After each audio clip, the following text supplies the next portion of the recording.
many thanks for joining us today. This is part of a series of interviews that we've been doing recently. And if you're interested in finding more, if you go to our website, which is up there, techventures.columbia.edu, we've had a number of interviews recently with investors and entrepreneurs. And Micah, thanks very much for joining us today. Sure, thanks for having me. So we discussed, I could do the intro, but you're going to do your own My story own intro. better justice. I will note that after being involved in the founding of 3 separate companies, raising across all of them $38 million of professional money, and selling one of them for $95 million to 3M, certainly a great track record. Micah's got a lot of hats that he's wearing. Actually today still involved with one of those companies, but also now a partner at Founder Collective here in New York, a seed stage venture capital firm. And so lots of things that we could potentially talk about today. But maybe you could spend a few minutes just taking us through your story. Well, thanks for having me, guys. This is exciting for me. It's mostly exciting because I spent my last 2 ventures being spun, or I did 2 ventures that spun out of universities, and usually I'm on the other side of the table from the guy from the offices of licenses. So it's actually nice to be on the same side of the table. Usually they're very brutal. I mean, not at Columbia, of course, but at other universities such as those by the Charles River in Boston, Massachusetts, that can be more difficult to deal with. So it's nice to actually sit on the same side. And I'll also say, I was talking to another one of a pure venture firm this morning, a guy I'd never met there before, and he said, boy, you've done a lot in your career, like, how old are you? And so it appears that, like, in our industry, age is something of a thing, so I will tell you that I graduated college in '98, so you can do the math just as I tell you my story, because I think that's apparently interesting to people.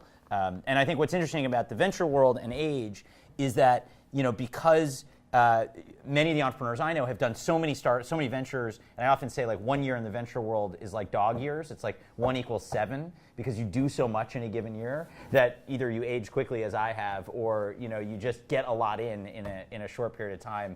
And, you know, I've done 3 startups. That may sound strange, but I have friends who've done even more, and especially when they fail, they happen more quickly, as you will hear in my background as well. Is that a best practice then? It is a best practice. Actually, the best practice is fail quickly, right? Not fail slowly, and I've made my share of mistakes. So I'll back up. So now that you know how old I am and all this other stuff, I'll get out the couch and, you know. The kind of somewhat abridged version of my background is I graduated from Cornell University in '98. I actually came to campus here, and I grew up in a pretty rural part of Illinois, well, somewhat rural, far outside Chicago. And I came to visit Columbia, actually, and my father dropped me off and said, I'll pick you up at like 4 o'clock. I don't know how old you're when you're a junior in high school. And I nearly got actually hit by a car crossing the street because I wasn't paying attention. And actually somebody pulled me back and he said, watch where you're going, little man.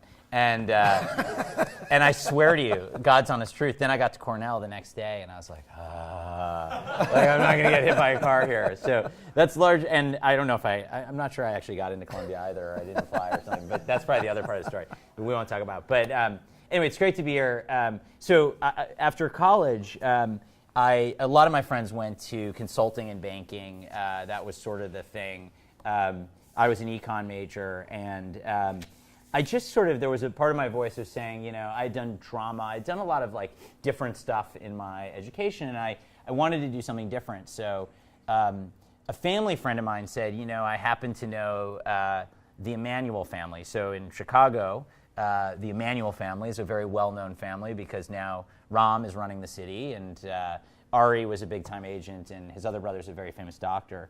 And so, you know, I leveraged this connection any way I could, and on my spring break of senior year, I flew out to LA, and I met with Ari Emanuel, who has just started an upstart talent agency called the Endeavor Agency, which, if you've seen the show Entourage, is basically exactly what it was like. So I don't need to describe my experience. Just picture me as Lloyd, and you know exactly what I'm talking about. So if you guys have seen that show, which maybe not everyone has, I got the job my spring. Actually, I didn't quite get the job, but he said, "Come back out when you graduate, and I think I can, you know, get you something." So I started in the mailroom, literally distributing the mail, and pouring coffee and fixing copiers. You know, it was interesting. I mean, I was at sort of the beginning of what would become one of the largest talent and literary agencies in the country.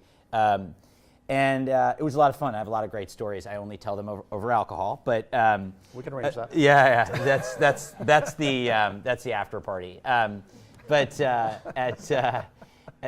about 6 months in, I was living with a good buddy of mine from Cornell, and he was just every night was telling me about the internet and Amazon and I think it was Yahoo or GoTo and just all this stuff. And he had actually gotten a job developing websites, and this is in 1998, and so or the end of '98, and we just started coming up with ideas. And the idea we came up with one night with another partner of ours was online scheduling and quoting of service businesses. So we said, like, Amazon's selling books, and at the time only books, and ZocDoc and OpenTable, none of this stuff existed. Why can't you book a hair appointment online or a house cleaner? And so we're like, that seems like a reasonably good idea. And lo and behold, we were like the lamest people living in LA that were 21 years old, because we changed all of our posters from our walls to whiteboards. Which we thought was cool, but we were trying to date, and that wasn't very successful with whiteboards. But we literally spent every night. I'd get home from work at about 8 o'clock, and we'd go till 12, 1 in the morning. And we really decided we were going to do this. We quit our jobs, and we ventured to start Handshake.com, which would be a consumer marketplace for the services I described. We had a very big innovation, which may be complicated to explain to the room, but we would fax the small businesses the jobs. I say that tongue-in-cheek, but at that time, the only way to reach these small businesses, so we would take an online job offer. Let's say someone wanted to take their car in, and they were available at 3, and they think they needed a new set of tires, and we would fax the local Goodyear thing, and they would either call us or they would fax us back, and we would respond online. So this was our brilliance. We literally took this pitch to venture capitalists, and the times got so, and this is where context really matters. In 1999, if you were a 22-year-old with a reasonably good idea and a reasonably decent team, it wasn't as hard as it's ever been to raise money. It was as easy as it's ever been. It was still hard, but we were able to raise $3 million. And so we were off to the races. So like any smart young group from that had started a .com in 1999, we hired who else but all our friends. So we got about 6 or 7 of our classmates to move out to LA, actually Orange County.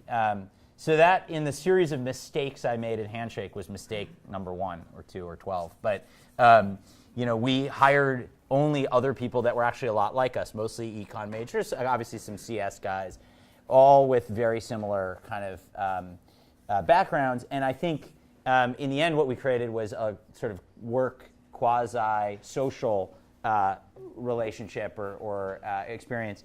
And so there were goods to that, but we didn't bring in enough sort of cross-functional talent or people with different backgrounds. But again, the investors were telling us, go fast, go fast. We also went into like 10 different verticals. We went into everything from house cleaning, carpet cleaning, massage therapy, physical therapy, no commenting there, to haircuts, all this stuff. And it was too much, right? We found that actually there were a few categories that were really taking off. There were some categories that were not. Well, I got better at pitching over time, and I started doing a fair bit of biz dev. I was running the company with my partner, and we met SBC Communications. For those of you that remember, I don't think they're called that anymore. Maybe they are. They were the largest telephone company in the country. They were based in Texas, and they said, we really want to get online. We've got one of the largest Yellow Page sales force in the country. We're in many major markets. And by the way, we actually just put like 30 software engineers and one of our executives at an office in Santa Monica to launch Smart Pages, which would be an online Yellow Pages. And they were sort of, we're hip to digital in their like corporate suits and really stodgy offices, right? And so we were able to convince them to work with us on selling the ability to schedule online services via their Smart Pages, Yellow Pages, and then we would sort of power an interactive Yellow Pages, if you will. Seemed like a brilliant idea at the time, and they had the sales force to do that. What I didn't know is that Yellow Page salespeople are among the worst salespeople on the planet, because Yellow Page ads, particularly at the time, were sort of like, hey, Bill, are you going to sign up for that quarter-page ad again this year? How about a half-page? Sure.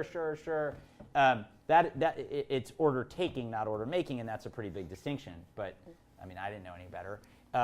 So lo and behold, we got these folks who literally were in San Antonio, Texas, and there's no disrespect to San Antonio, but there was such a cultural difference. They were so outside the valley, and the tech ecosystem that somehow we were able to persuade them to pay I think it was close to $100 million valuation. We had about 300,000 in revenue, barely. And they put in about 15 million, and then of course the other investors were like, holy bejeez, we got to participate. So all of a sudden we got a $20 million fundraising done. Mistake number, if you're counting, 80. Way too much capital. There was no way we were going to grow into that amount of capital. What did we do? I'll fast forward. When you have money, you become less careful. And so we spent $5 with Yahoo because we thought we needed more consumers. We never made that cost per customer acquisition work. I don't even think we really thought of it in the way that you do now, which is, what is your cost per customer acquisition versus, your lifetime value or whatever formula. We were just like, we need eyeballs, we need traffic. So after about going after this for 2 years, we pivoted the company. We had spent most of the money. We went from about 40 people to about 15, and we decided to go to B2B. And actually, that was the right decision. It was just too late. So we took the consumer front end and we sold it to Goodyear and ServiceMaster and Molly Maids and Maid Brigade and said, hey, you guys have big brands, bigger than Handshake.com ever will be. Why don't you just embed this technology in your sites? And so that's what we did. But it was too late. The business had already been capitalized at this level. Investor fatigue. And oh, by the way, the markets were starting to get a little spooked. It was still the height of everything, but people were starting to think that things were going to come down, and of course they did. We went down to 8 people. We changed CEOs actually somewhere midstream there that I didn't go into. That was a lot of lessons learned. We made some very big mistakes in terms of transitioning the company. Sort of the idea that kind of the more experienced, quote unquote, gray hair was a big comment around then. It was the wrong move. We made another CEO hire. I left, partially on my own volition, partially not, but we went down to about 8 people. And I applied to business school. And I was fortunate enough, I got into Harvard Business School for the class, graduating in 2003. And really it was lucky because at the time, I was just before a lot of people who had been off failed startups had come in. So it really was not an entrepreneurial group at all at Harvard Business School at the time. It still not always is, but it's gotten better. But I met a couple of very entrepreneurial folks, including Chris Dixon, who maybe some of you have read his stuff, Eric Paley, David Frankel, and we there were a few of us who actually didn't want, back to banking, back to consulting was the mantra. But I think the few of us who had some taste of what startups were like, I want to go back and do that. But we were all, in our own ways, a little shell-shocked from our own experiences.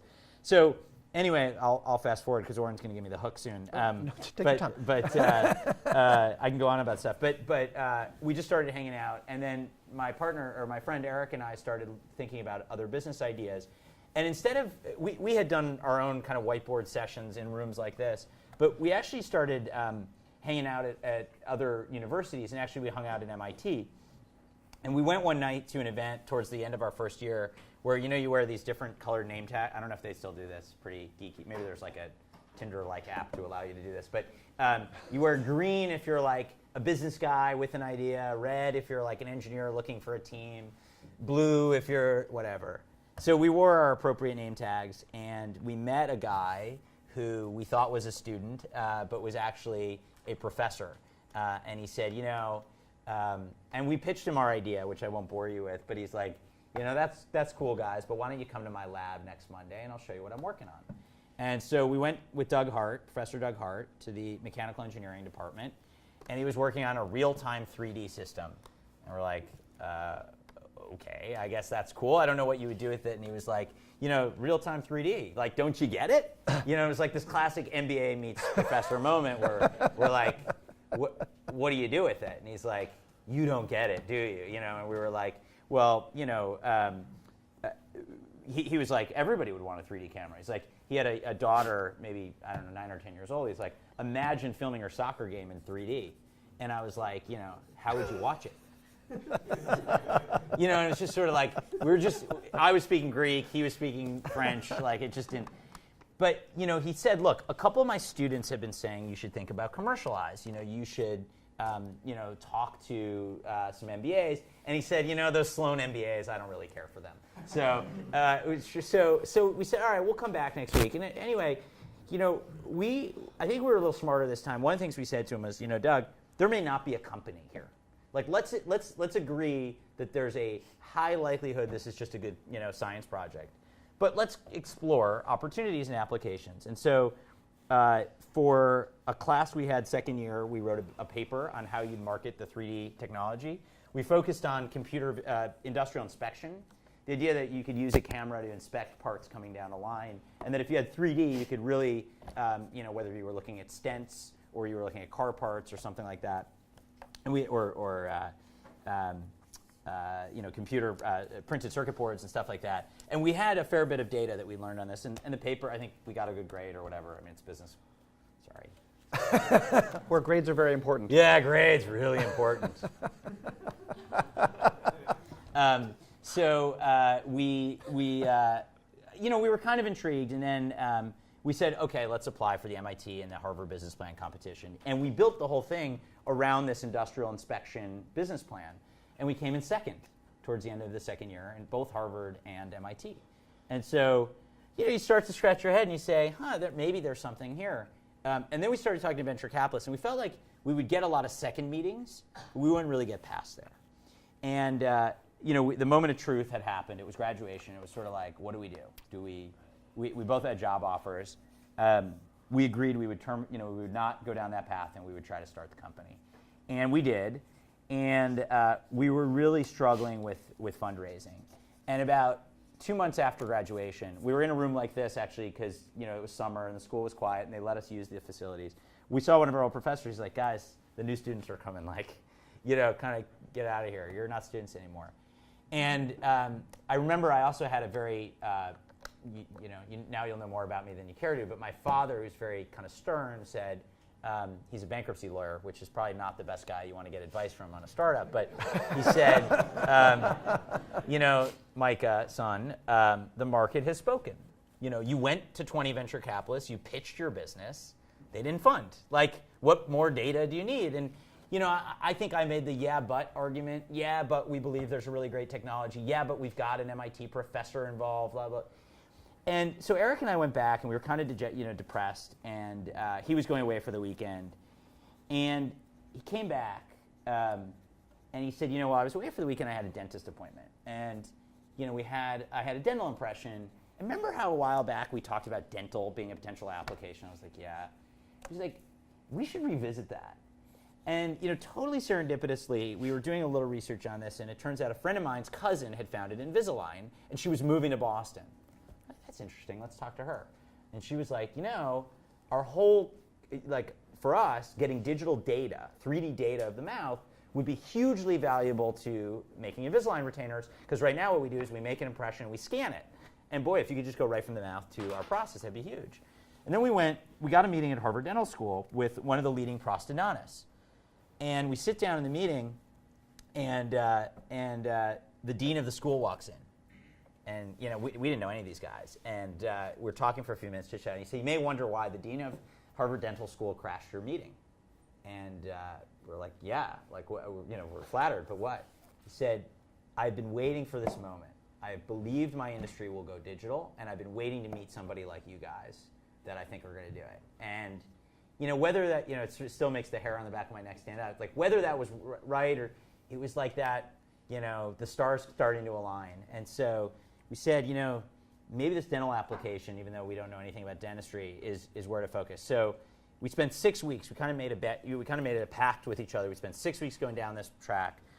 Mind you, we'd spent 6 months on a very different application. We had pitched 20 venture capitalists a different plan, which was also some baggage we had to deal with. But we went down the dental path, and we found product market fit. We learned that the dental impression was done, 30 million times in the U.S., 100 million times globally. It was an expensive paste-based wet chemistry. We actually had evidence that the Egyptians, when they were building pyramids, or whoever was building the pyramids, did cast gold the same way we still made gold crowns. It just seemed ripe for change and disruption. And so we focused on that. We went back to some of the venture capitalists, some of whom were like, guys, you have no credibility here, because one day you're pitching this. But then there were those that said, and you know, one of them who believed was Jeff Busgang at Flybridge, who's a fantastic guy, who said, now it makes sense. Like before, no one could articulate what was wrong with our plan. What was wrong with our plan was we had a good technology, wrong application.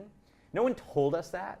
What we had done was we strung together a series of niches and said, this is a market. We said, you can look at car parts, and you could look at stents, and you can look at, you know, semiconductors. And we told a story about how that was a business plan. But really, that was just a series of applications. There was no industry in that. When we hit dental, now we knew, like, okay, who are the thought leaders? What conferences do we go to? Like, it made more sense. So anyway, we were able to raise $8 million actually in a tranche deal. So we got 5 up front, 3 up front maybe, and 5 in the back. I don't remember. If we could get to a beta. And then that's what we did. I mean, we executed the heck out of it. We had a very collaborative license deal with MIT. But we worked it out, I think, to everyone's benefit. It was tough, but we got that done. We built a whole series of other patents around it, because what we learned was the original IP was very general. It didn't really protect us in any very specific application. And actually, once we got further along, we needed less general stuff and more very specific stuff, because, you know, this was really, we want to keep out competitor A, B, and C. There was one other venture-funded company out of Israel called Cadent, which got started at the same time. And I can go into the story on how the product evolved, because it was not easy. But by the end of 2006, we had about 20 systems running in 20 dental offices. And we were raising a Series B, and it was not easy. Actually, I was spending some time in New York. We were in Boston. And we had some decent interest, and a particularly amount of strategic interest. Actually, we had much more strategic interest than venture interest. And we turned one of the strategic companies down because we said, you know, you guys, if we partner with you, we're not going to be able to sell through a lot of other channels. Not a good fit. And they came back. We had a dinner with them, and they came back and said, what about M&A? And we said, you know, like giddy little kids, you know, kicking each other under the table. We're like, I don't know about that. You know, we're trying to build a big business here. How much? You know, so we played, you know, hard. But they wrote a letter to our board basically saying, it was like the most caveat-laden letter you'll ever see. Like, if, you know, like subject to due diligence, subject to the terms, you know, blah, blah, blah, blah, non-binding, we might consider a range of valuations from like $45 to $55 million to acquire the company. And the board got it, or we took it to the board, and the board said, you know, no way. The irony of this whole thing was they were not sure about investing further, and all of a sudden they're like, no way, on a $40 to $50 million acquisition. We're like, how does this work? You know, but another conversation. But anyway, so we were able to use that as leverage to begin a bit of a process. So we reached out to a few other people, a few other companies that had expressed interest at one time or another, and ultimately were able to create a little bit of a bidding war for the company. And in you know, short, it sounds easy. It's not. But ultimately, we got the price up to a point that even the board was like, yes, we should sell. And so we sold the company at the end of 2006 to 3M. I stayed on for 4.5 years. So now finally getting to 2010. I ran the digital oral care business for 3M. Yes, they're not as creative in naming as I would have liked. But you know, it was cool. You know, for an entrepreneur, we launched the product in Germany, Italy, Spain, UK, Japan, Netherlands. You know, I got to really see our baby get legs and walk, and there's probably, I don't know, tens of thousands, and there's probably millions of scans that have been done at this point of patients. At our 5-year business school reunion, so here's a reason why business school really matters to startups, not only the relationships, but just bringing people together. We started saying, you know, there's a lot of problems with venture capital. One of them was this very issue that, like, here we had this $50 million offer at a time, and the investors didn't want to invest. Or even, and it wasn't Jeff, because I used his name, but when we sold the company, there was one of our firms, great guys, but they were like, good job, guys. We're moving on. You know, it's not $95 million. We're like, it's like freaking amazing. Like, we took an 8. We exited more than 10 times. But the reality was these venture firms got so big that, like, that was nothing, right? And, you know, their share was, you know, maybe it was a 9x, or it was something like that on their valuation. But the absolute dollars were so little compared to the amount they had under management. And so we sort of saw this stuff, and we were like, you know, venture capital has become too large of an asset class. Venture used to be, a much more cottage, very small thing. What about kind of going back to those roots? We also had this idea that entrepreneurs could invest in companies as opposed to being just full-time investors. So the idea of Katerina, who later became friends with Chris, and she had done Flickr, and then obviously Hunch, and Zach Klein, who I can't remember what he was at the time, now running DIY. We've since brought on Scott Belsky, who started Behance and is at Adobe. Why can't these guys who are doing really cool shit every day actually also invest with us? And so in 2009, frankly, that was a very novel idea. It may seem less so today, but that was the impetus for Founder Collective. And so we raised a $45 million fund, and I too was busy. Actually, I was still at 3M, and I was a founder partner. So I invested maybe a couple deals a year, but alongside through the fund, and that's how the fund got started. And the idea was everybody who was affiliated with the fund had to be an entrepreneur. You could have been a failed entrepreneur, but the idea was you had to have the empathy and understanding of startups to be an investor, not career investors. So long story short, we founded the fund in 2009, and then raised a second fund in 2012. Before I joined the fund full time, I actually helped another company spin out of BU and MIT, which I was the founding CEO. It's a company called Sample 6. They've just raised a Series B from Canaan Partners. I stepped aside in that business in 2012. We moved to New York, and then I opened up a New York office for Founder Collective. We're now on our second fund. It's a $75 million fund, and we write checks from about $200K to $1 million, and usually first institutional money. And so we have many unnotable investments or non-notable investments, but we have some that you would heard of, like MakerBot or BuzzFeed or Uber. So we've had a relatively successful so far. We'll see. Kind of seed investing track record, but we also know we've made a lot of mistakes, and we're still learning the venture business, and the venture business is evolving quickly. So I will stop there after a long-winded intro, and but hopefully that was interesting. That's great. Actually, I'd like to follow up on one thing Yeah. where you left off. Before we go into some of the questions about your path so far, I thought it'd be helpful, maybe just for the people in the room who are looking for funding, maybe you could say a little bit about what kinds of areas Founder Collective is looking at. Yeah. Like, where are your investment hypotheses today? So two parts to that question. One is we've deliberately been non-thesis investors, and I think the reason we feel that way is if you look back at some of the successful investments we've made, there would be no thesis one could write. Like, what thesis would have suggested Uber was a great investment, or MakerBot, or OPower, some of these things that the minute you start writing a thesis, particularly at the seed stage, the trends may have already happened, or it's nearly impossible to try to predict what the trends will be. So my point on this is we tend to be way more opportunistic than thesis-driven. So if we believe Bitcoin is interesting, that might be a great thesis to have. We haven't invested in Bitcoin. Why? Because we just haven't met a great company that inspires us, that gives us the conviction to invest. So if a great team walks in and they have, I'll tell you, we're looking closely right now at a driverless car company. There was no thesis around. I mean, I think it's an interesting idea, and I think the future actually will have many driverless. I do believe that will happen. But my point is just that it's much more opportunistic than thesis-driven. Having said all that, if you look at trends in our portfolio, so being a little more backwards looking, marketplaces have been, a very big part of our success so far. SeatGeek arguably is a marketplace. Custom Made, which is a marketplace for furniture. Uber, you could argue, is a marketplace. GigWalk on the work side, kind of sort of TaskRabbit type stuff.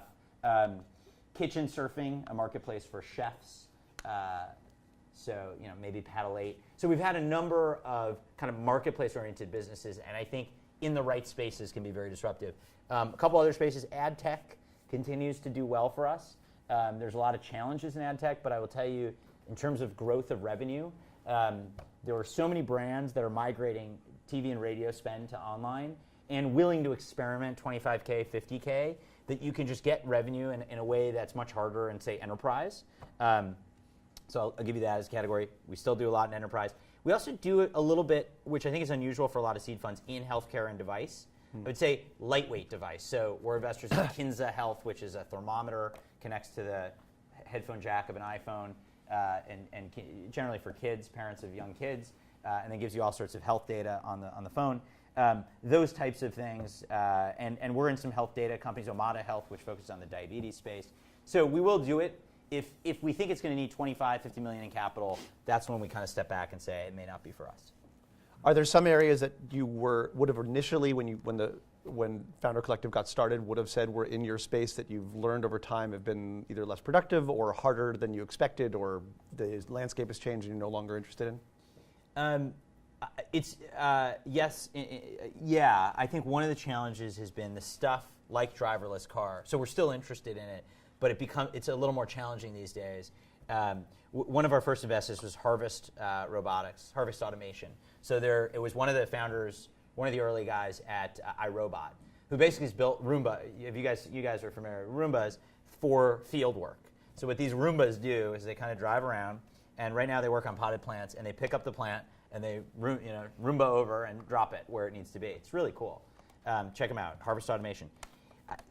They're shipping product now. I think the fundraising has been 10 to 15 million in. And I think what we've learned is as I use the word lightweight, I think we realize everything takes a lot more capital than you expect. As entrepreneurs learn this too.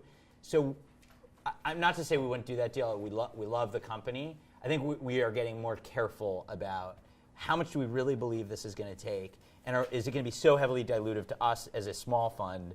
So that's the area where I think we've spent, where we've gotten maybe a little more gun shy. I think the flip side is those tend to be the more exciting things, and we struggle with that a little bit. Is like the change the world stuff isn't cheap, and the next app that doesn't seem all that different is cheap, and so I think straddling that is a challenge for all investors, particularly us. Right. I'll note, by the way, in case you're interested, Joe Jones from Harvest Automation was here and gave a talk on campus. Teresa Fazio in the audience over there, maybe just raise your hand, interviewed Joe. And if you're interested in the video and go to our website, which is up on the screen behind us, techventures.columbia.edu, you'll find links to an interview with Joe in that video. I hope I didn't say anything disparaging. No, you were actually very positive. Yeah. No, and Eric and I came from kind of computer vision and hardware, software, but I think I wrote this blog post about, which you all should read, that hardware is hard. It has the word hard in it. And I often remind people, I think there's sort of this view that hardware has become as easy as software. And hardware is easier than it was then when I was starting a company with things like Arduino and Raspberry Pi and stuff. It's still harder. Like my favorite kind of way of thinking about it is like, you really can start a software company in a Starbucks. Like you just can't hardware. Like you need space, you need stuff. The cycles are slower. So sorry to go on that soapbox. But. Yeah, no, that's okay. In fact, I know we have a couple of hardware engineers looking to launch companies in the room. Vincent, as I mentioned earlier, is one of them.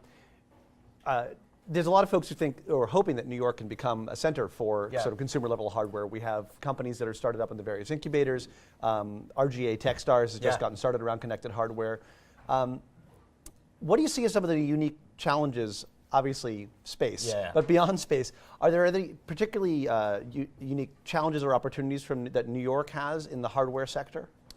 I think one of the interesting opportunities is that 3D printing, the consumer 3D printing, or more consumerized, starting here. I mean, I think MakerBot really is the poster child for low-end 3D printing. And I remember when Bree got started in this little Brooklyn, he called it the Bot Cave.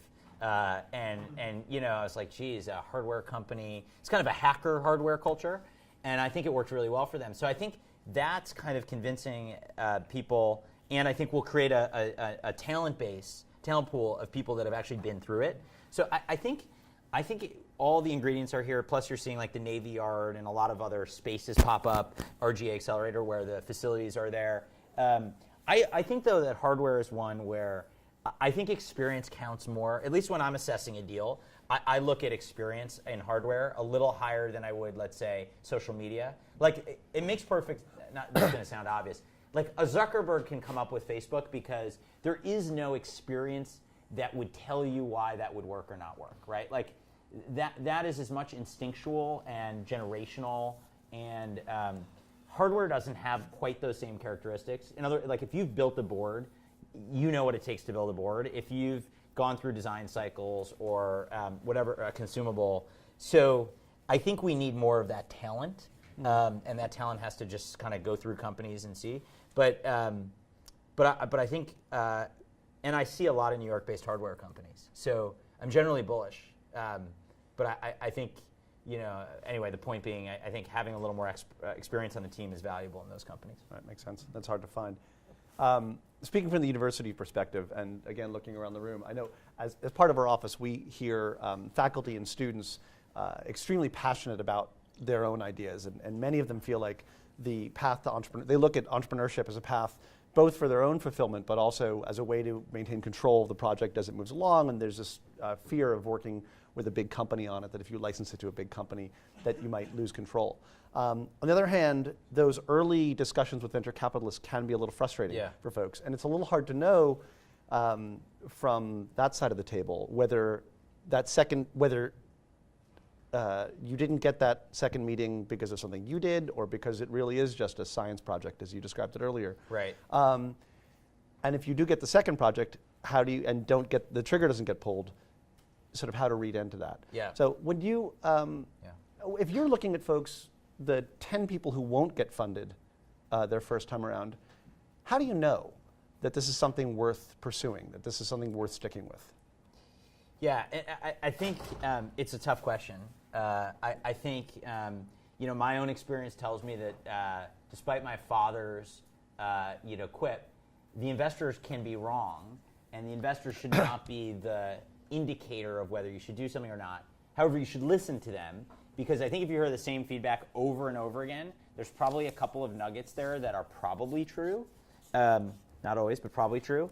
I think, look, I never underestimate the power of just perseverance, right? Like, those that keep at it and at it and at it, not always. There's definitely spending good time after bad. But, sometimes when you just keep at it, you find an opening, right? And that is why people pivot, because they keep pushing, and all of a sudden they find a soft spot. Wasn't where they expected.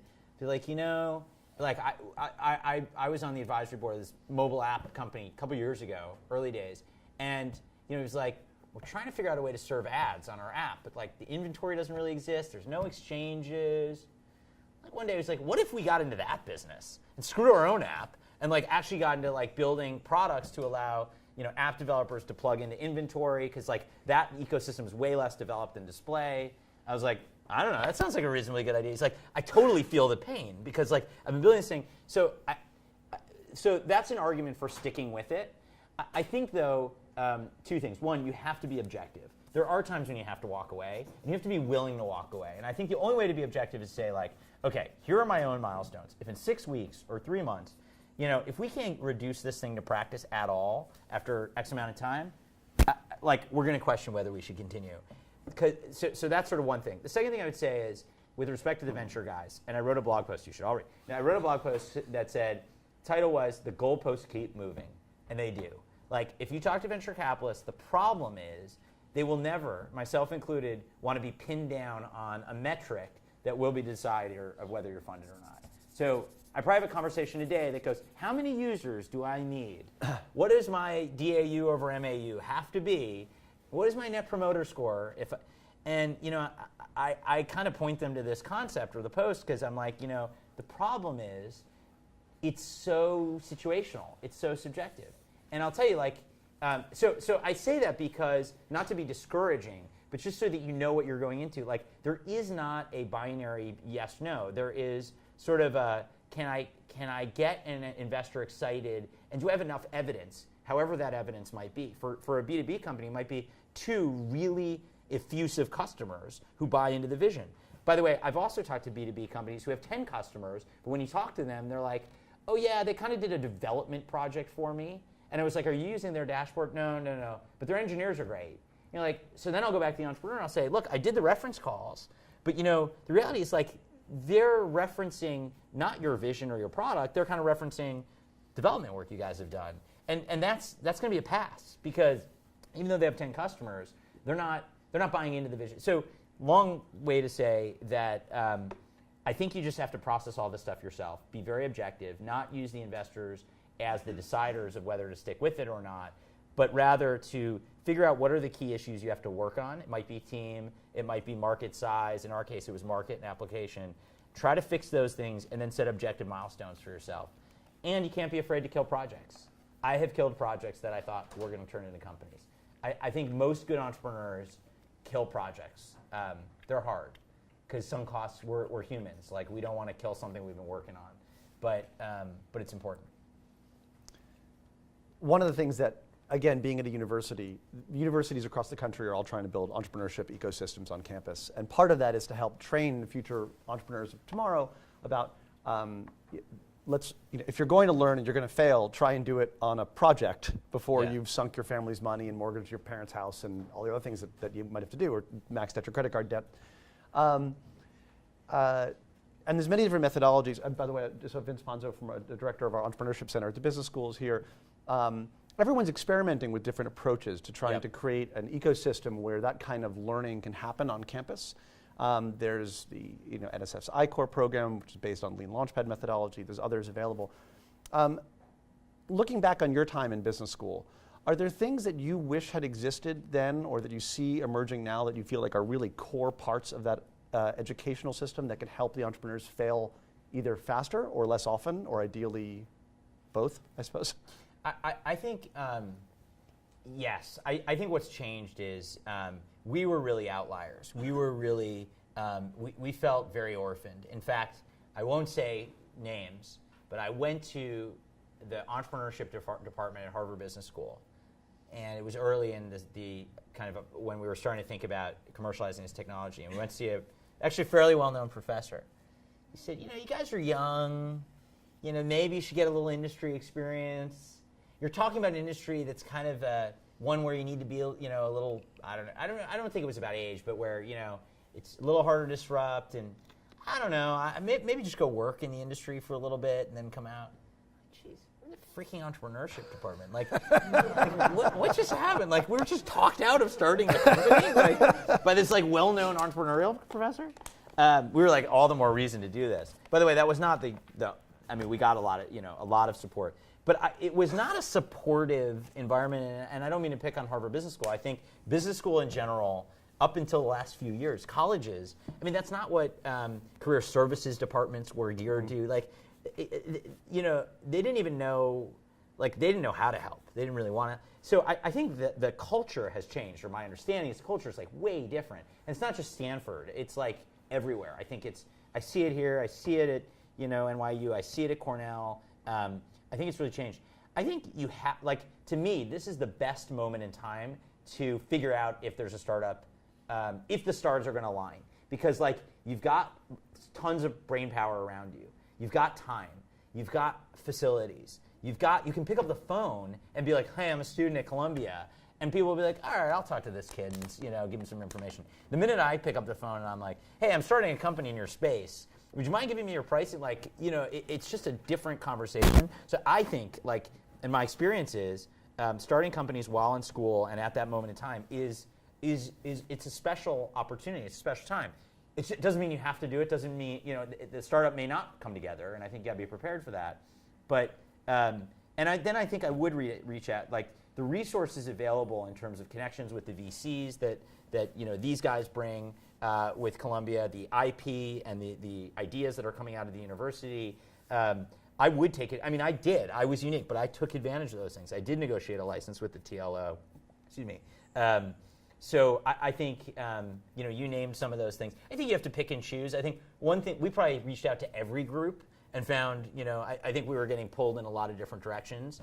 But I think, we leveraged the venture mentoring service at MIT. We leveraged the Deshpande Center at MIT, the Harvard Business Plan. I found business plan competitions extremely valuable. I think the mistake we made, or the mistake that, the comment on that, they were academic exercises. I think we thought, if you came in second, you got funded. And really, if you came in second, you got the prize was 10 grand, and then when we actually got the money, it was 5 grand, and then 5 grand if you're still in business 3 months later. And with inflation, maybe it's double that now. But the point being, I think you have to realize each of these things are academic in some sense, but they're great training ground. It's hard to go. It's hard for you to go little league to pro ball. And what I found about the university support is like it helped you go to like single A ball, double A ball. And then like at some point you got to play on your own. Like you're in the big leagues, like you're out of school. Like then you got to pitch yourself. But it definitely was extremely, I'm a big believer in those organizations. So picking up on that, I just finished reading Ben Horowitz's new book, The Hard Thing About Hard Things. Yeah, I didn't read it, but yeah. Okay, so I won't quiz you on it yet. Okay. But one of the things he talks about was how when it comes down, you can get advice from all sorts of people and how important it is to have great advisors, but that as a CEO, eventually these decisions come down to you. Yeah. And there's a lot of tough calls you have to make. You have to make calls about the people, about bringing them on, about letting them go, calls about what products to keep investing in versus shut down, and eventually some of the hardest ones around: do you shut down the company? Do you sell the company? Do you need to do a JV with someone? Do you go public? Where do you find? How did you go about thinking about what kinds of mentors and advisors to bring in outside of the academic environment once you launched, and filtering and prioritizing their advice over the years? Yeah, I mean, I don't think I've done a great job of this. I've seen other CEOs do a better job. I think you want only a couple of mentors, and I think you need to know what the mentors are good for and what you're going to use them for. So I think one category is just like sort of general management and just the soft stuff. You want a mentor that you can say, I'm really having a problem with my co-founder. Like, I want to bounce this around with you. Or, I'm starting to really worry about X. And the more kind of, they don't need domain expertise. They don't need, they don't need to be very specific. They've just got very good instincts. I think that's what you're trying to do as an entrepreneur. Hone your instincts.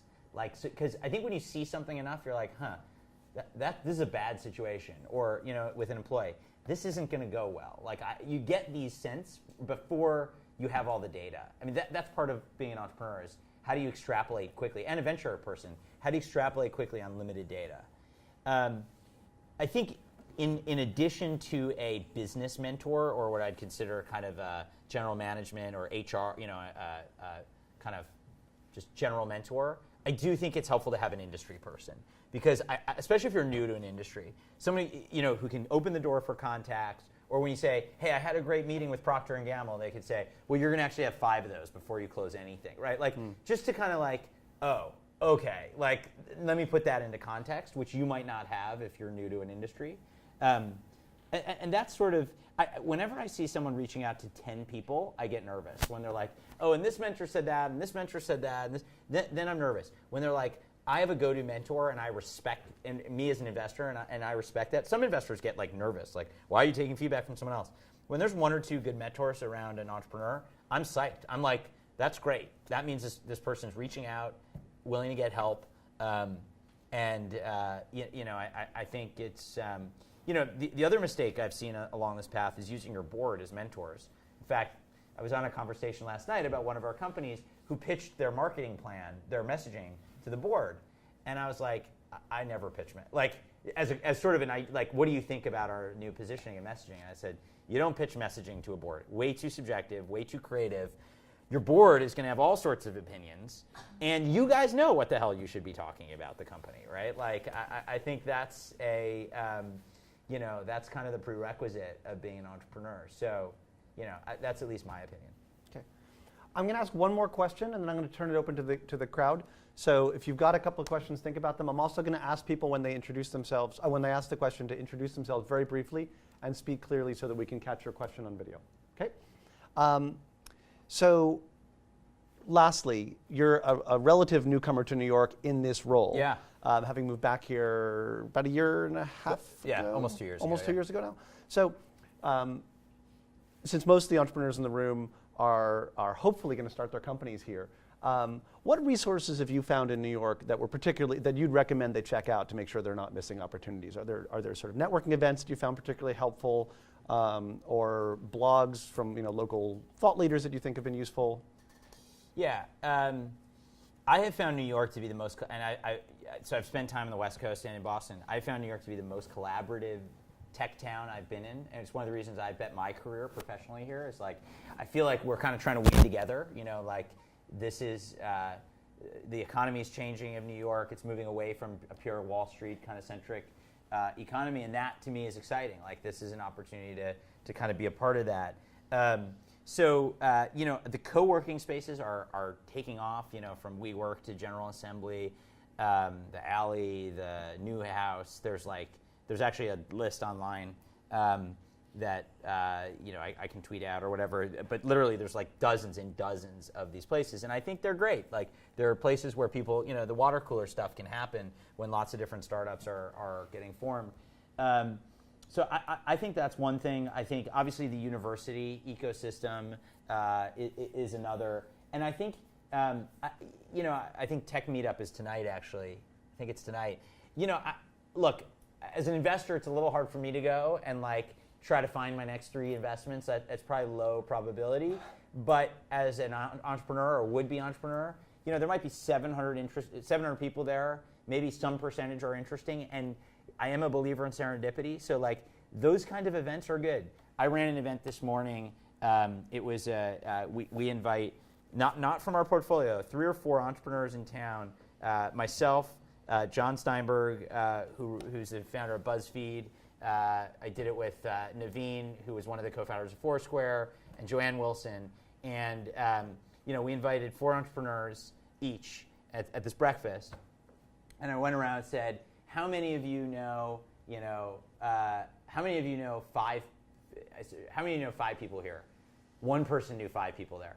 How many people knew 4 people there? 3 people knew 4 people there. The point being, it's amazing how, in a town that's actually not that huge tech-wise, so many entrepreneurs don't know each other. And so I think the more you get into that ecosystem and just get to meet people, the more doors open up in terms of recruiting and biz dev and partnerships. So I guess it's not a concrete list. That's just to say, as opposed to going into your bunker and working on your idea, New York is open.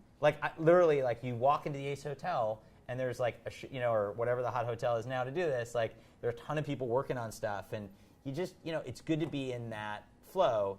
I think you can take it to the other extreme as well, which is you're just socializing and you're not actually focusing on the business. But I guess I would say plug into the ecosystem because it's there and there's a lot of willingness to help. Got it. Thanks. So we'll do a few minutes worth of questions. Did anyone in the room have? Yes, and if you could state your name and the question. Fantastic. Hi, I'm Elisa Miller-Out. I'm from Singlebrook, and I run a custom web and mobile software firm. And my question is, what is your relationship like with the entrepreneurs in your portfolio companies, and how do you think the fact that Founder Collective is itself a group of entrepreneurs, how does that change the relationship with the portfolio companies? How hands-on or hands-off does that make you? Do you feel like you're in I'd just like to hear a little bit more about that relationship and how it's sort of a little different than at other venture firms. So it's a great question, and we think a lot about it. I mean, we probably talk about it almost every day, because I don't think we have the answer. We're trying to figure it out as we go. I think one thing we pride ourselves on is trying to be the first call from the entrepreneurs in situations where we want to be the call. Meaning, I'm having a problem and I want to talk to you about it. So I think we do like playing this mentor role a little bit for the reason, and one of the ways we've done that is because we're not follow-on investors, we will when a company absolutely needs us. But by practice, we are institutional seed stage investors. So we typically get involved when a company raises $1 million to $2 million or thereabouts. So whereas a lot of investors who are constantly thinking, should I come in the next round, you're going to have a different dynamic as an entrepreneur with that investor because you kind of need to keep them engaged. You might not say, I'm thinking about firing my co-founder, or we may have to re-architect the product. You just might not want to have that conversation until you're a little bit further, and not to withhold anything, but so I think that's one. The other thing is, and this is a very interesting philosophical, strategic conversation that's probably happening in a lot of funds. How much do we invest in platform and infrastructure? I think as entrepreneurs, our view today is that most of the stuff has to be done ourselves. As an entrepreneur, you have to do it yourself. There's no shortcut to building culture. There's help that could be done on culture, HR, recruiting in particular. And so in addition to the fact that we have taken a little bit of a view that there's a lot in the blogosphere and a lot of stuff out there, we have invested in peer-to-peer tools. So our sense was when we were running companies, it is nice to get together with a bunch of other CEOs and founders who are in similar stage and similar situation. So what does that mean? So for example, we run a CTO forum and a CTO forum. I am not there, nor is anyone from Founder Collective. We give them our conference room. I don't have any ear equipment or listening equipment so that I can hear what they say. That was a joke. It is literally their time. We hired a facilitator to do the first one. They come up with ground rules. They meet every 6 weeks, and they talk about whatever comes to their mind, problems they're having. What are you paying? Salary. Do you know of anyone available? And we have one for CTOs, and we have one in Boston. We have a bunch in New York, and we're growing that program. We have discussion boards and groups like that. So we have elected or decided that peer-to-peer help is the way in which we're going to connect or add value to the portfolio. But that's not to say there's not a lot of funds have invested in a lot more infrastructure, and it's good for everybody. We've invested along those companies, and sometimes these entrepreneurs are like, thank God for the XYZ help on recruiting because they've really made a difference. So. Hi, I'm Andrew Sachs. I'm actually the president of probably the largest student organization on campus that's not politically affiliated, so because there's so many Democrats here. And we are focused completely on entrepreneurship. What's the name of the organization? Columbia Organization of Rising Entrepreneurs. Cool. So part of the problem that we face is that we bring in VCs to talk, and these are just not people who are ready to invest in a lot of the startups that are coming out, a lot of the student startups. And I know you talked earlier about that there's no real metric that you can put in place to say, hey, we're going to invest in that. But what are sort of like the minimum things that you're looking for just to even start talking to a company that you'd even consider? I mean, obviously not an idea, but where, like a deck or like what is it that you're looking for? And let me address specifically this issue because I think you're right that going right from school to VC. I, by the way, skipped a step, which I should have highlighted for this group. We raised $500K in angel money before we went to the venture guys. And I think that does a few things, and I would encourage those startups that may fall. There may be one or two that are in this room that can go right to us or a seed fund, but the vast majority won't. The value of getting seed funding, obviously it gives you more time to prove things out, but I will tell you it's also a positive signal. It says like, this person was able to get enough dollars in to advance the ball, and obviously had to have compelling enough vision. And usually those angels are people that know this person, so they obviously have supporters. So I think there's such a desire to go to institutions or even well-known angels. But geez, with Angel List and with what better city to raise angel money than New York City? If you can find, and you don't even need 500K, I mean, sometimes it's 150K, to just prove out that first level of questions that you have. And I think as opposed to focusing so much on the institution, by the way, you can go see guys like me, and I'm happy to take meetings with you folks or calls, but I think you're right. Most of those are going to be wait and see calls. Let's see how you evolve. That's often how we end things. And so the best next step is to raise a little bit of angel dough and work for 6 months, say. Having said that, what are the metrics? Which I get asked all the time and are really hard. I think you just got to step back and say, what is the thesis of my business? If the thesis of your business is, will people replace a wallet with a mobile app or something like that? Or I'm thinking about Coin actually, with a credit card, right? I think you put it on Kickstarter. And I think if you can get a reason, if that's the question, I'm not sure that's the question in that business. I don't know how the technology, if that's hard or easy or not, but let's assume the question is an adoption question. I think the Kickstarter evidence was so strong on that freaking thing. So many people emailed me and tweeted about that. For those of you who didn't see, it's one credit card that stores the data for all your credit cards, and then you just show which credit card you're using, and they swipe it. So literally, the only thing if you carry, you could have that and your license, right, instead of a wallet. And I think they raised a big round. I think subsequent to that, I think that was market data. Now that was specific to that company.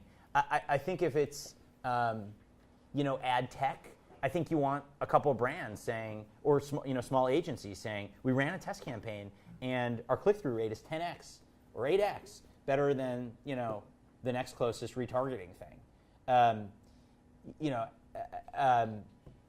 So I think it's different for every business, but it's you're a lawyer trying to make a case. What's your strongest evidence with the amount of time that you have and limited capital to convince someone that your thesis is right? So I know that's like a lame answer in some ways, but the problem is there is no one metric, and I think part of it is the last part of it is telling a narrative about why the metric I just described or metrics I just described are the ones you should care about, right? Because if I'm thinking, boy, how come there aren't 100,000 people on this thing, and you're saying I only launched it at Columbia, but I have 80% of the students and 30% of them are daily active users. Like, holy crap! That's pretty interesting, right? And if that works, and I'm making up a product, I don't know what it is, but could I extrapolate that if you launch this on 50 university campuses or, outside of university? That's kind of the way I think about it, anyway. Yeah. I'm actually just going to take the prerogative of doing a follow-up question on that. Yeah. When the startups are based on research, on sort of the high tech or bioscience or things like that, there's a temptation to take advantage of all the grant funding available that can be available through SBIR companies and such.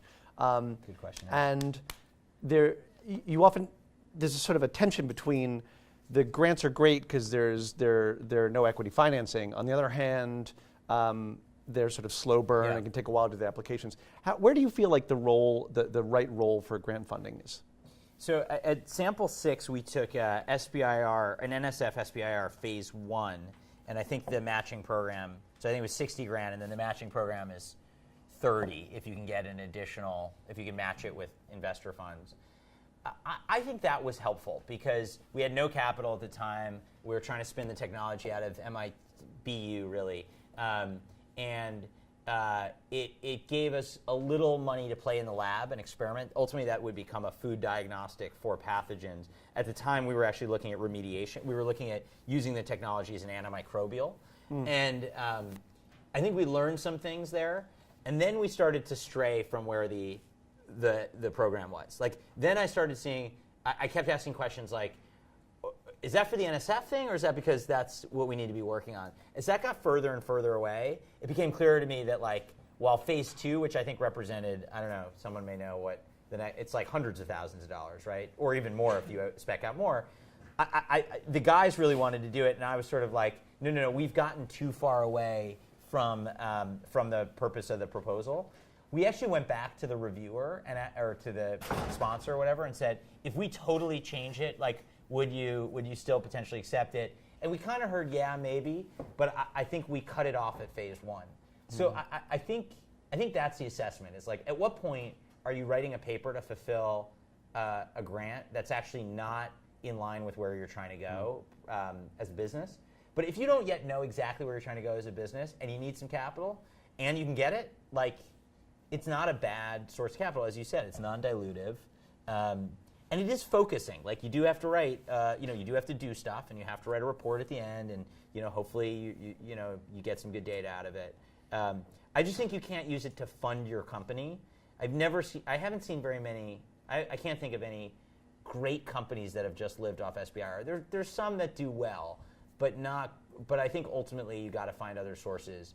But I think they're a great way to get going, in my opinion. Thanks. Vince Ponto, director of the Learning Center. Hey, Vince. How's it going? Thanks for coming out. Sure. So you have an MBA, you went to business school, you started a business, you're an entrepreneur, and now you're in on a fund whose cultural premise is operational experience. Are there any skills that you'd like to see today's business school students coming out with in regards to entrepreneurship or adding value at a startup that they don't or might not have? Yeah, and I think it is getting better, but I think if I reflect back on my experience and where I think the most value a business person can add, I think a lot of MBAs and a lot of people with my skill set, like an econ background, can be good at biz dev, generally good at modeling out a business or even fundraising. Product orientation is harder. And I've noticed there is a big delta between MBAs and between and I think more and more technology companies are really about the product. Like, I mean, this is an engineering feat, but it's really a product feat. Like the idea of no keyboard. I think a lot of people would not even have the product inside. And of course, I'm using Steve Jobs' example, like not a fair example. But my point is, like, those product instincts are only becoming more valuable. And I don't know how those, I don't yet see those learned as well in the MBA context. What does it take? In fact, we use, in our team, guys like Scott and Zach Klein and Katerina, they really have that insight into kind of what is it going to take to build a product that resonates with the audience that you're trying to build something for. And I think that's an extraordinarily valuable skill. I think the other way, obviously, to the extent the curriculum can help do that, that's one thing. The other is to consider product management as a real viable, exciting functional experience. I would argue it's among the most valuable at this point. So if you're going to go to a startup post-business school, or if you're going to do something between years at business school, I would put product management as probably the single highest functional role I can think of. And some might say marketing or sales or finance, but I really think product is, to your question, the area that's, I think, most valued by the companies, but not as developed among the talent pool. Thanks. Sure. My name is Mickey Wright. I'm the founder of the My Real Life app and Audio Pass, which is an automotive situation. But we actually up here right now on business with some investors we just met yesterday. By the way, this is Jenny, this is Dee, whatever, they work with me. But we're actually up here, and I actually invested my own money into these situations. I'm from the music business. This is really not my world. Yeah. I'm not sitting and act like this is my world, but I brought Jenny on, and Phoebe, and I have a general manager of ATDC in Atlanta, Georgia Tech, KP Ray. He's actually a co-founder, brought him on as a co-founder as well. So basically, I put between both, I put about $120,000 in both of these. Now, does that investment count as, am I my own angel investor? You are. You're an angel investor. Yeah, by the way, as a quick aside, I was at Y Combinator, which is an accelerator in San Francisco last week. Ashton Kutcher was there. The Winklevosses were there. One of the players from the Indiana Pacers was there.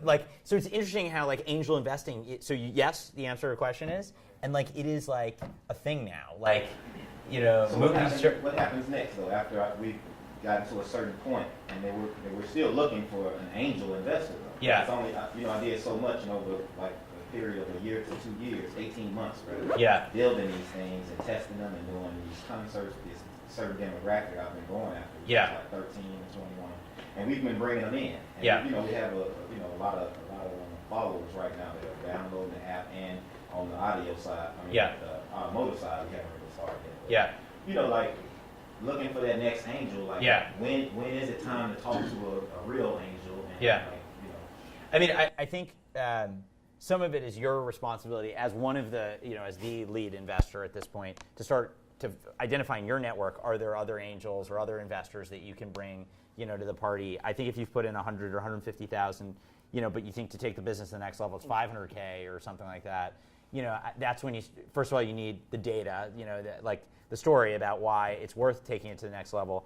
And then I would use things like AngelList. I don't know if Kickstarter or Indiegogo are the right places for what you're doing, but then also go online and find who are angels. Usually you have a reason to invest. So if you're doing stuff in music and automotive, and you go to, I'm probably not a great example. I know a little bit about that stuff, but it's not my area of expertise. But there may be a lot of music people in New York, Atlanta, that really have money and just want to be a part of this kind of stuff, or auto people. So I think that's sort of what I would be thinking about next. Well, the people in my network, I actually didn't want them to know that I was doing this situation because we're being recorded, just so you know. Well, anyway, you can get put in a a box. I'm in the music business, so everybody automatically thinks everything I do should be music based. You know, Yeah. but it's not, because I have my own mind, and we put a lot of different things together. But Yeah. I really wanted to kind of attach. That's why I attached to Jenny and KP, and she comes from NASCAR and Top Fan and all these other different things she's done. So they're actually helping me organize these situations. So it's kind of like. We're actually, I'm sorry, my voice is gone, that's why I didn't asking questions. So we're actually in more in the ad tech space, so there's probably a lot that we could learn from these. Sure. Why don't we come back to you? We'll end in just a few minutes so we can come back to you. Maybe it's a moment or two to chat afterwards. Yes.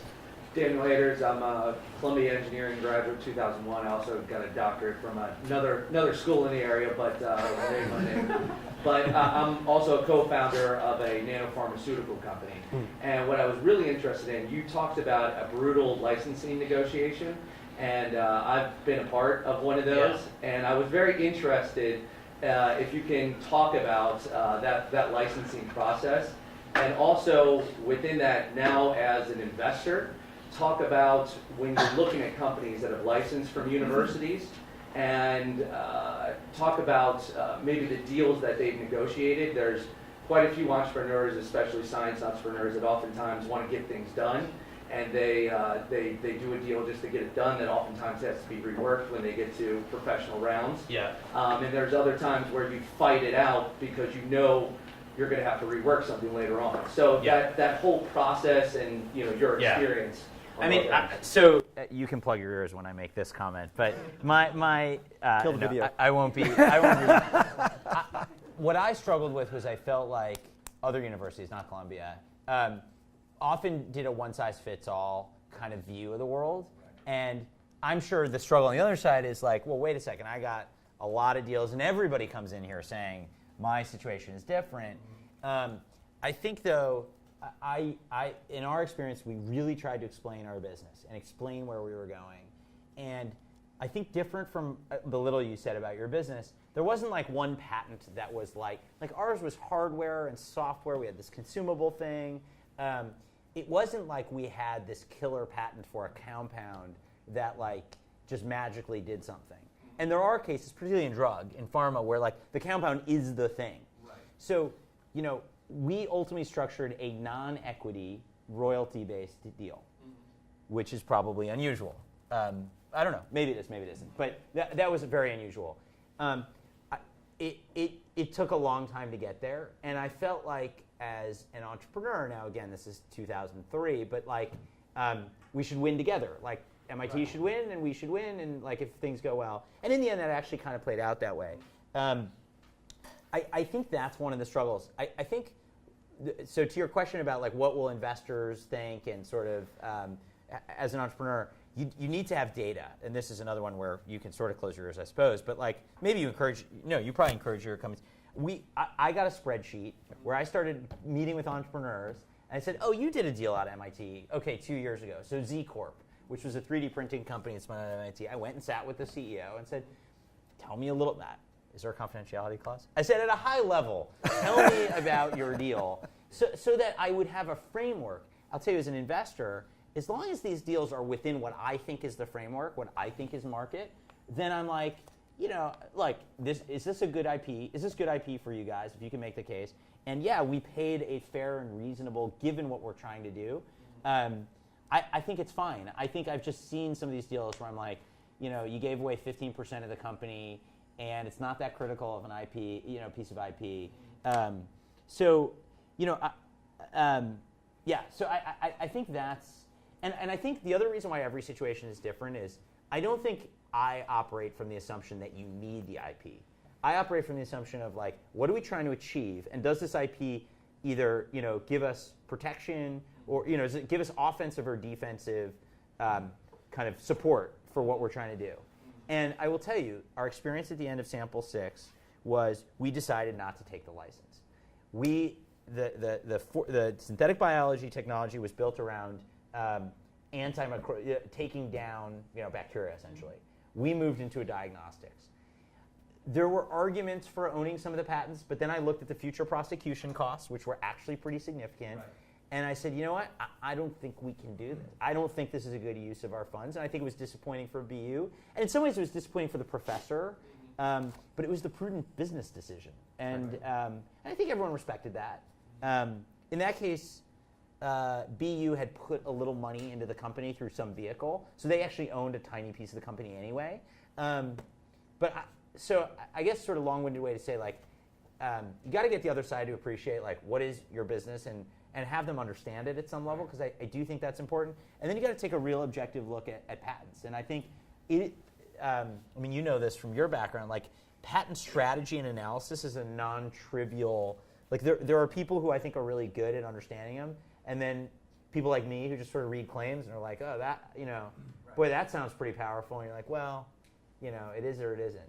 Yeah. So anyway. Do you have an opinion within that, since you're focusing on the patents, about the company controlling prosecution of, say, patents that are not yet granted, or new ones that can theoretically come to life, if you will, or be written after the licensing agreement is done? I don't know, what is protocol for the Yeah. company? So actually, let me come back. I know I'm interviewing you, but Yeah. You know more than me about this. So I think you've seen a real evolution over the last 3 to 4 years in the university tech transfer space about how to handle licensing to startups, to be honest.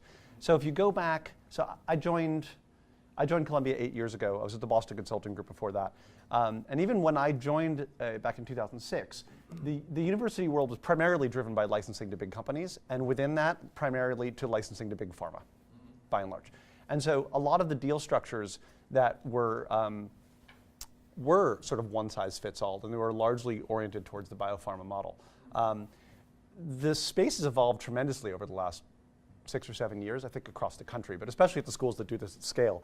And you've seen even just at Columbia, so we've seen the number of startups coming through our office grow from sort of 6 to 9 to 12 to 15, probably up to nearly 20 this year. And increasingly in the physical sciences, or in the intersection of physical sciences and life sciences, which is increasingly common, sort of engineering meets biology. And with that is a lot of learnings about how to do this. And so there is experimentation. What's very helpful is many of the universities that do sort of dozens of startups a year talk to each other and share tips about what works and what doesn't work. I don't mean what works to get the most rates, but what works in terms of deals that end up being fair and balanced. And there's a lot of economics to play with. There's equity, there's upfront fees, there's royalties, there's back-ended stuff. Not everything works for every company, but you try and set up something that's fair for most of the companies most of the time. I'll also mention that the fact that a deal gets renegotiated is neither surprising nor necessarily a bad outcome. That's right. Just like companies pivot, you wouldn't want to necessarily have to live with the deal that you thought you were going to, for the industry you thought you were going to be in. I'd imagine if you'd done a deal for Bronte's that turned out to be not for the dental, not appropriate for the dental. We renegotiated twice. Right. In the course of the company. And almost every deal that we have done with any company, large or small, has gotten renegotiated at least once before any real money came in. And there's a reason for that, because the companies change. So if both parties sort of think of the other party at the table as, this isn't like buying a car. It's a repeated game, and you're going to be seeing the same people across the table again, and everyone's trying to do the right thing. It's just not always clear what the right thing is. So we encourage the other side, the other party, to come to the table with comps. We're just trying to learn together what's right for this individual startup. It's not like that startup has been created before, so especially on the royalty side. And we can talk more about patent prosecution afterwards. That may be a more specific question than the audience. But we'll do maybe one more question, and then if you've got a couple minutes, we can stick around afterwards. Sure. Okay. Sorry, I think. Hi, my name is Germán Valencia. I'm the founder of mealwheel.com. It's an online food ordering for last-minute deals and happy hour for restaurants. You said meal wheel? Mealwheel. Yes. Mealwheel. My question is because it's a little bit confusing, the whole scenario of finding the right valuation for a company that's just starting, and really knowing how much to give away from it. So, first question is: are you also an angel, or are you VC? And if you invest in a company, on a seed investment in this company, what kind of equity would you be looking for? Yeah, so make no mistake, we have limited partner investors who are institutions, fund to funds, family offices, hedge funds. They expect to make a return. So the angel moniker, which may or may not apply to angels generally, it's, you know, we are investors, and we're institutional investors, and we are measured on IRR and all that. So the answer is, you know, we're an institution. We're just a small institution. I think that to your question about valuation, it is an art. What I would say is, you know, typically we will see valuations between 3 million pre-money to 8 to 10 pre-money. There are some, so, you know, for those of you that, you know, the math is really like if I take in 1 million on a 2 pre, I'm buying a third of the company. It's sort of 1 divided by 3. I think it is a very subjective art. Often, if the company can get a lot of term sheets and a lot of interest, the price goes up. But that's the general range. And 3 for something that's really early and probably not as well baked, and something a little further along is probably closer to 10.